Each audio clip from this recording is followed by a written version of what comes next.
नमस्कार साथियों, मैं अमित कुमार स्वागत करता हूं आप सभी के अपने YouTube channel AK HD classes में। इस वीडियो में हम टॉप 50 महत्वपूर्ण प्रश्न देखने वाले हैं जो कि विगत वर्षों में पूछे गए हैं रेलवे ग्रुप डी के एग्जाम में।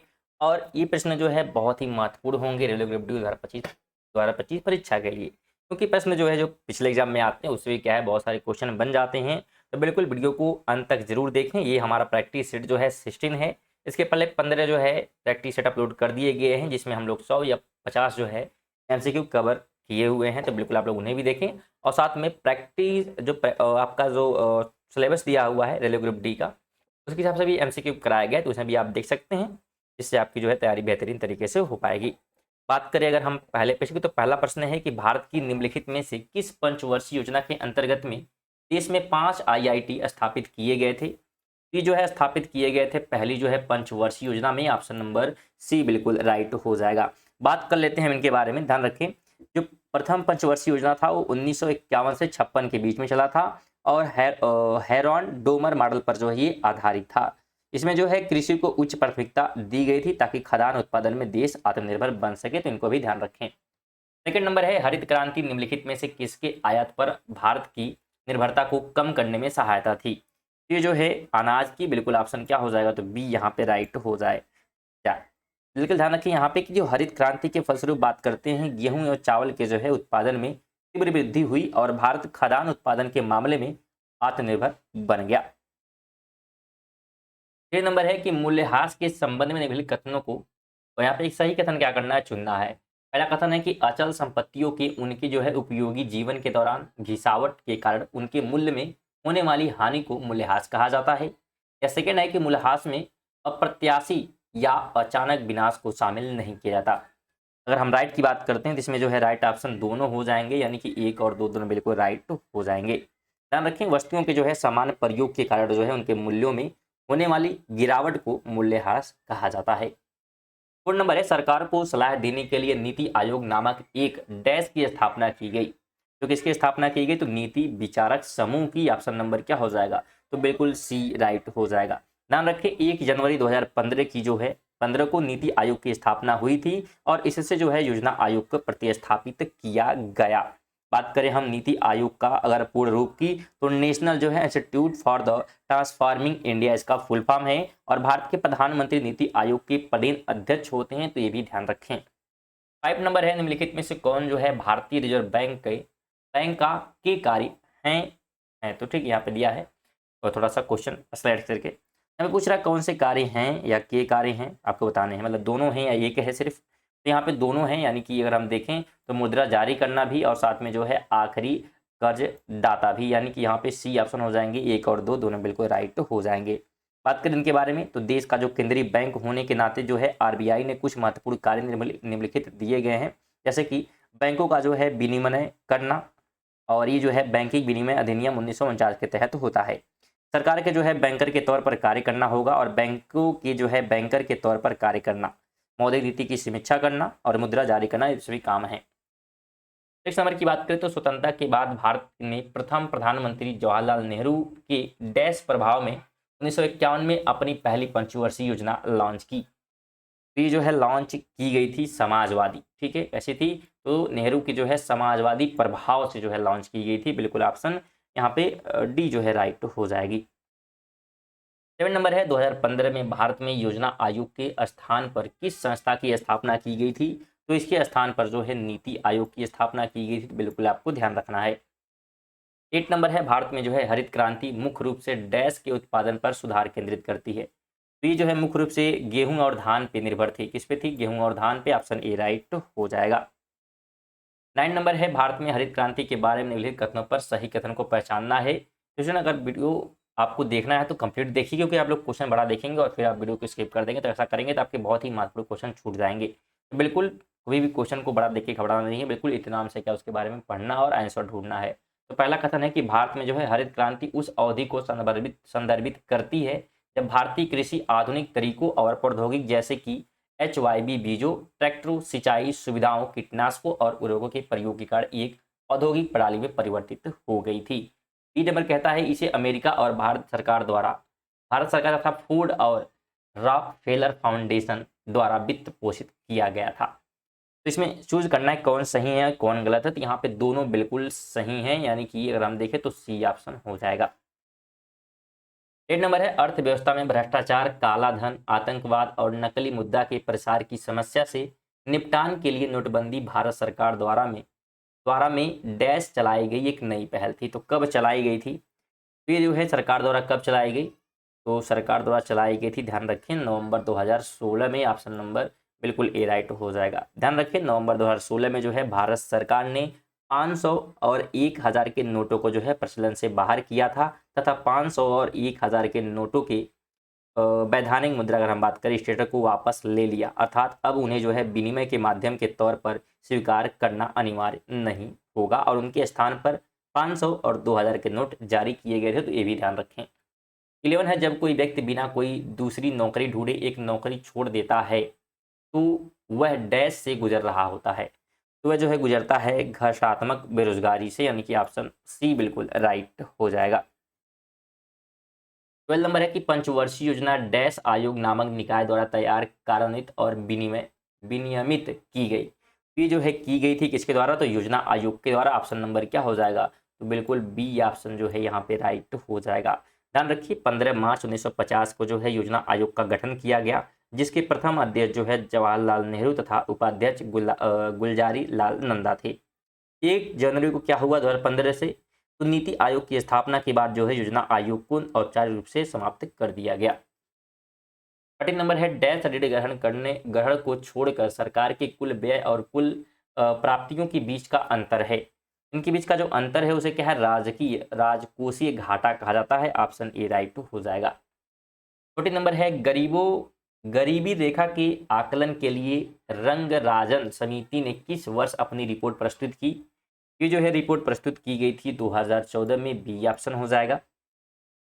अगला क्वेश्चन है, डैश वे संगठित संस्थान हैं जो जमाकर्ताओं से जमा स्वीकार करते हैं और जमाकर्ताओं को अग्रिम ऋण देते हैं। तो जो है क्या कहलाते हैं? तो इसे जो है बैंक कहते हैं। B option sorry C option जो है राइट यहाँ पे हो जाएगा। क्वेश्चन नंबर है, मुद्रा आपूर्ति के माप के संबंध में लिखित में से कौन सा कथन सही है? तो कथन है कि M1 और M2 को संकुचित मुद्रा कहा जाता है और M3 M4 को व्यापक मुद्रा कहा जाता है। राइट की बात करते हैं तो बिल्कुल दोनों सही हो जाएंगे, 1 और 2 बिल्कुल। अगला क्वेश्चन है, भारत में जो है नियोजित आर्थिक विकास निम्नलिखित में से किस वर्ष में शुरू हुआ? ये जो है शुरू किया गया था, बिल्कुल आपको ध्यान रखना है, 1951 में। ऑप्शन नंबर क्या हो जाएगा? तो सी यहाँ पे राइट हो जाएगा। अगला क्वेश्चन है, व्यापार एवं उद्योग के संबंध में स्कोमेट क्या है? स्कोमेट क्या है? तो ध्यान रखें, ये जो है भारत की राष्ट्रीय निर्यात नियंत्रक सूची है। बिल्कुल ऑप्शन नंबर क्या हो जाएगा? तो ये यहाँ पे राइट हो जाएगा। अगला क्वेश्चन है, निम्नलिखित में से कौन सा निर्धनता का कारण नहीं है? तो कारण नहीं है जनसंख्या की धीमी वृद्धि। ऑप्शन नंबर बिल्कुल बी राइट हो जाएगा। अगला क्वेश्चन है, एकीकृत वस्तु एवं सेवा कर संशोधन विधेयक 2023 एकीकृत वस्तु एवं सेवा कर यानी कि IGST अधिनियम डैश में संशोधन करता है। ये संशोधन होता है 2017 में। ऑप्शन नंबर बिल्कुल डी राइट हो जाएगा। ध्यान रखें, जीएसटी को जो है 1 जुलाई 2017 से लागू किया गया और जीएसटी के प्रकार की बात करते हैं, इसमें जो है एकीकृत जीएसटी है, केंद्रीय जीएसटी है और राज्य जीएसटी शामिल है। 21 है, उच्च उत्पादन देने वाले HYB बीजों के उपयोग के माध्यम से भारत में हरित क्रांति में मुख्य रूप से कौन सी फसलें शामिल थी? इसमें जो है मुख्य रूप से गेहूं और धान से। ऑप्शन नंबर बी बिल्कुल राइट हो जाएगा।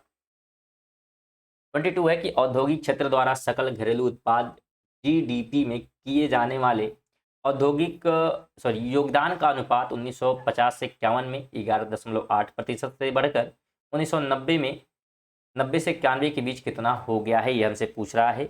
ये जो है लगभग हो चुका है 24.6%, यानी कि ऑप्शन नंबर ए राइट हो जाएगा। 23 है कि संतुलित बजट से संबंधित निम्नलिखित कथनों को पढ़िए। पहला है कि सरकार जमा आय के बराबर राशि खर्च कर सकती है, इसे संतुलित बजट कहते हैं।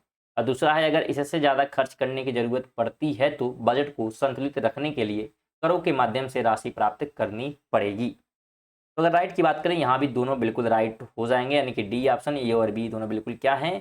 तो सही हैं। तो बिल्कुल आपको ध्यान रखना है। अगला क्वेश्चन है 20वीं सदी के मध्य में भारत में लाइसेंस राज डैश की एक प्रणाली को संदर्भित करता है। ये संदर्भित करता है औद्योगिक लाइसेंस को, ऑप्शन ए हो जाएगा।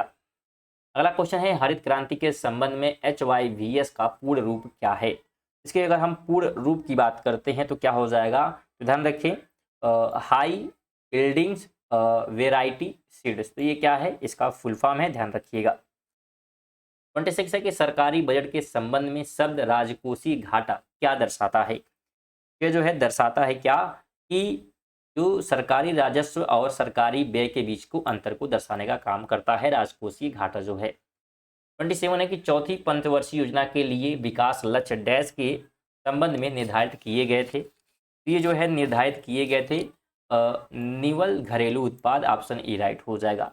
स्टूडेंट क्वेश्चन आपको थोड़े से अजीब लग सकते हैं, लेकिन ये जो प्रश्न आपको कराए जा रहे हैं ये क्या है, सॉलिड पेपर से कराए जा रहे हैं, जो कि टॉपिक वाइज जो कि है अभी हम लोग जो है अर्थव्यवस्था से संबंधित जो है क्वेश्चन देख रहे हैं, जो कि पेपर में पूछे गए हैं, तो उन प्रश्नों को यहाँ पे लिया गया है, तो बिल्कुल वीडियो को अंत तक जरूर देखें।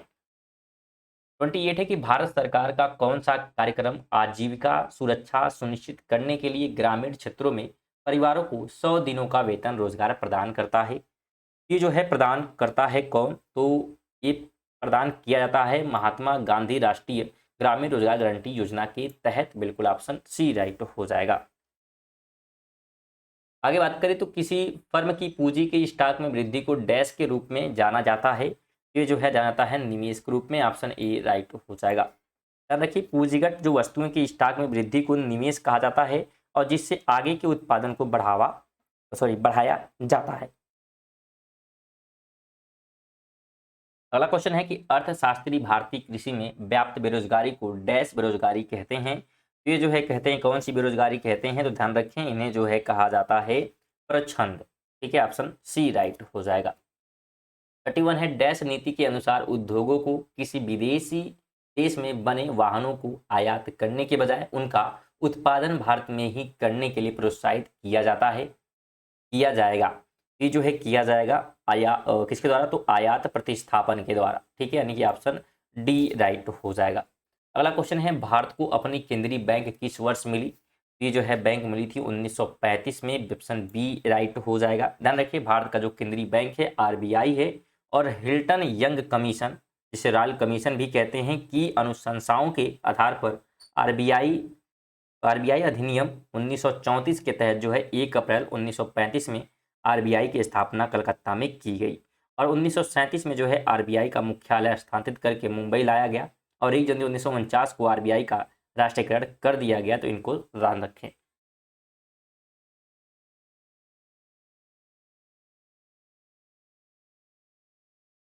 थ्री नंबर है कि चौथी जो है पंचवर्षीय योजना के दौरान पेश किए गए गाडगिल फार्मूला का उद्देश्य राज्यों के उनके डैश के आधार पर योजना सहायता आवंटित करना था। तो किसके आधार पर था, तो ये जो है जनसंख्या एवं प्रति व्यक्ति आय के आधार पर, ऑप्शन बी यहाँ पे राइट हो जाएगा। 34 नंबर है कि भारत की 9वीं पंचवर्षीय योजना के संबंध में निम्नलिखित में से कौन से कथन सही हैं। अगर हम सही कथन की यहाँ पे बात करते हैं तो सही कथन जो है दोनों हो जाएंगे, कि यह योजना जो है सामाजिक न्याय और समानता के साथ विकास पर केंद्रित थी, और 9वीं पंचवर्षीय योजना की समाधि जो है जो समय अवधि है 1997 से 2002 ईस्वी तक है, यानी कि दोनों बिल्कुल सी हो जाएगा। 35 है कि 1944 में विभिन्न उद्योगपति एक साथ आए और भारत में एक नियोजित अर्थव्यवस्था स्थापित करने के लिए एक संयुक्त प्रस्ताव का मसौदा तैयार किया। इसे डैश प्लान के नाम से जाना जाता है। इसे जो है कौन से प्लान कहते हैं, तो इसे कहते हैं Bombay plan, option number B right तो हो जाएगा, सॉरी ए ऑप्शन जो है राइट हो जाएगा, बम्बे। आगे बात करें 36 है कि मुद्रा की पूर्ति के लिए भारत बारे में निम्नलिखित कथनों को पढ़िए। पहला कथन है कि आधुनिक अर्थव्यवस्था में मुद्रा के अंतर्गत नगदी और बैंक जमाएं आती हैं, और दूसरा है कि ये दो प्रकार की संस्थाओं द्वारा निर्मित किए जाते हैं, अर्थव्यवस्था की केंद्रीय बैंक तथा व्यवसायिक बैंक व्यवस्था के द्वारा, यानी कि ऑप्शन बिल्कुल दोनों हो जाएंगे, ए ऑप्शन। 37 है कि भारतीय वित्त वर्ष किस तारीख से शुरू होता है। तो ये जो है शुरू होता है किस डेट से, हमसे ये पूछ रहा है। तो ध्यान रखें ये जो है शुरू होता है 1 अप्रैल से, ऑप्शन नंबर बिल्कुल सी ऑप्शन राइट हो जाएगा। ध्यान रखिए भारत सरकार का जो वित्त वर्ष है 1 अप्रैल से 31 मार्च तक होता है और वर्तमान में जो है आरबीआई का वित्तीय वर्ष भी 1 अप्रैल से 31 मार्च तक है। अगला क्वेश्चन है कि निम्नलिखित में से कौन सा क्षेत्र जो है अर्थव्यवस्था में श्रम का सबसे अधिक अवशोषण करने वाला क्षेत्र है? तो सबसे अधिक जो करता है कृषि, ऑप्शन सी राइट हो जाएगा। अगला क्वेश्चन है भारत में पंचवर्षीय योजना के दौरान रोलिंग योजना की समय अवधि क्या है? तो इसकी जो अवधि है 1978 से लेकर जो है 80 के बीच है, बी ऑप्शन राइट हो जाएगा। अगला क्वेश्चन है भारत में प्रथम पंचवर्षीय योजना का लक्ष्य कितनी वृद्धि दर का था? इसमें जो है जो वृद्धि दर का लक्ष्य रखा गया था 2.1%, ऑप्शन नंबर सी राइट हो जाएगा। यहाँ पे ये भी ध्यान रखना है कि प्रथम जो पंचवर्षीय योजना का लक्ष्य था विकास दर वो 2.1% था तथा वास्तविक जो विकास दर था वो 3.6% की थी, तो ये भी ध्यान रखें। 41 है कि तीव्र जो है औद्योगिकरण भारत की निम्नलिखित में से किस पंचवर्षीय योजना का मुख्य उद्देश्य था? तीसरा उद्देश्य दूसरी पंचवर्षीय योजना का, ऑप्शन नंबर बी राइट हो जाएगा। 42 है कि 1770 में भारत में स्थापित होने वाला पहला बैंक कौन सा था? उस बैंक का नाम है bank of Hindustan, option number A right हो जाएगा। ध्यान रखें बैंक ऑफ हिंदुस्तान जो है भारत में होने वाला प्रथम बैंक था और इसके बाद 3 प्रेसिडेंसी बैंकों की स्थापना हुई, जिसमें बैंक ऑफ बंगाल जो कि 1806 में, बैंक ऑफ बम्बे 1840 में और बैंक ऑफ मद्रास 1843 में। और इलाहाबाद बैंक की जो स्थापना हुई थी 1865 में हुई थी। 2020 में इसका जो है इंडियन बैंक में विलय कर दिया गया, तो ये भी ध्यान रखें। साथ में पंजाब नेशनल बैंक की स्थापना 1894 में हुई थी और लाला लाजपत राय इसके जो है संस्थापक सदस्यों में से एक थे। और 1921 में जो है तीनों प्रेसिडेंसी बैंक यानी कि bank of Bengal, bank of Maharashtra और बैंक ऑफ बम्बे बैंकों को जो है मिलाकर इंपीरियल बैंक ऑफ इंडिया की स्थापना की गई, तो इन्हें भी ध्यान रखें। वीडियो को लाइक और शेयर करते हुए चलेगा, साथ ही अगर चैनल पर नया हो चैनल को सब्सक्राइब करिएगा। 43 है कि डैश बजट से भारत में बजट घाटा दिखाने की प्रथा बंद कर दी गई। ये जो है बंद कब कर दी गई थी? तो 1997 से 98 के बीच में, ऑप्शन नंबर क्या हो जाएगा? तो बिल्कुल सी ऑप्शन हो जाएगा। अगला क्वेश्चन है निम्नलिखित में से छठी पंचवर्षीय योजना की समय अवधि कौन सी है? इसकी जो समय अवधि है 1980 से लेकर जो है 1985 के बीच की है। अगला क्वेश्चन है वस्तु एवं सेवा कर यानी कि जीएसटी के संबंध में निम्नलिखित कथनों को पढ़िए। यहाँ पे अगर हमसे पूछा है कि राइट मतलब कौन से कथन जो है सही हैं, तो अगर हम सही कथन की यहाँ पे बात कर लेते हैं तो जो सही कथन हो जाएगा बिल्कुल यहाँ पे दोनों हो जाएंगे, यानी कि डी ऑप्शन क्या हो जाएगा? तो राइट हो जाएगा। एक मिनट रुकिएगा। हाँ, तो यहाँ पे देखिए पहला कथन है कि 1 जुलाई 2017 से जो है लागू किया गया वस्तु एवं सेवा कर निर्माता सेवा प्रदायकों में उपभोक्ताओं की सीधे जो है सीधी ही वस्तुओं एवं सेवाओं की पूर्ति करने पर लगाया गया एकल व्यापक अप्रत्यक्ष जो है कर है। और दूसरा है कि यह जो है कर्तव्य आधारित उपभोग कर है जिसमें पूर्ति श्रृंखला में आगात कर जमा की सुविधा है। 46 है कि व्यापार और उद्योग के संबंध में डीपीआईआईटी का पूर्ण रूप क्या है? अगर हम इसके पूर्ण रूप की बात करते हैं तो ध्यान रखें department for the promotion of industry and internal trade है। अगला क्वेश्चन है हरित क्रांति के पहले चरण में HYV बीजों के उपयोग से मुख्य रूप से किन राज्यों को लाभ हुआ था? तो इससे सबसे अधिक जो लाभ हुआ था पंजाब को, इसके अलावा जो है आंध्र प्रदेश को और तमिलनाडु को, ऑप्शन नंबर सी राइट हो जाएगा। ध्यान रखिए हरित क्रांति जो 1960 के दशक में नारमन बोरलाग द्वारा शुरू किया गया और कृषि के क्षेत्र में जो है उत्पादन बढ़ाने का एक प्रयास था और इन्हें विश्व के हरित क्रांति के जनक के रूप में भी जाना जाता है, तो इन्हें भी ध्यान रखें। 48 है किसी देश की अर्थव्यवस्था में सरकारी बजट का प्राथमिक उद्देश्य निम्नलिखित में से क्या है? तो जो प्राथमिक उद्देश्य होता है संसाधनों का कुशलतापूर्वक आवंटन करना। 49 है कि डैश एक ऐसी संपत्ति है जिसका मालिक कर्जदार है और इसका इस्तेमाल वह ऋणदाता को गारंटी देने के रूप में करता है जब तक कि ऋण का भुगतान नहीं हो जाता। जैसे यहाँ पे एग्जाम्पल दिया है कि जैसे कि भूमि है, भवन, वाहन, पशुधन, बैंकों में जमा राशि। इसका जो राइट आंसर हो जाएगा, राइट ऑप्शन क्या हो जाएगा? तो समर्थक, ठीक है, समर्थक ऋणाधार होगा, ऑप्शन नंबर ए राइट हो जाएगा। 50 नंबर है अर्थव्यवस्था का कौन सा क्षेत्र जो है बौद्धिक गतिविधियों और नवाचार पर केंद्रित है? तो इस पे जो केंद्रित है कौन सा है? तो चतुर्धातु क्षेत्र, यानी ऑप्शन ए राइट हो जाएगा। स्टूडेंट हमारे 50 ऐसे प्रश्न जो कि वीडियो टाइम के लिए महत्वपूर्ण थे। बिल्कुल अगर वीडियो को यहाँ तक देखें वीडियो को लाइक कर दीजिएगा और चैनल पर अगर नए होंगे तो चैनल को सब्सक्राइब करिएगा ऐसी और वीडियो नोटिफिकेशन सबसे पहले पाने के लिए। साथ में आप जो है करंट अफेयर भी पढ़ सकते हैं इस चैनल पर, जो कि उस सुबह जो है आती है 6 बजे। तो 5 मिनट की वीडियो होती है, इसमें 15 महत्वपूर्ण करंट अफेयर कवर कराए जाते हैं, तो जो आप लोग देखें, ठीक है, आपके करंट अफेयर क्या है वीडियो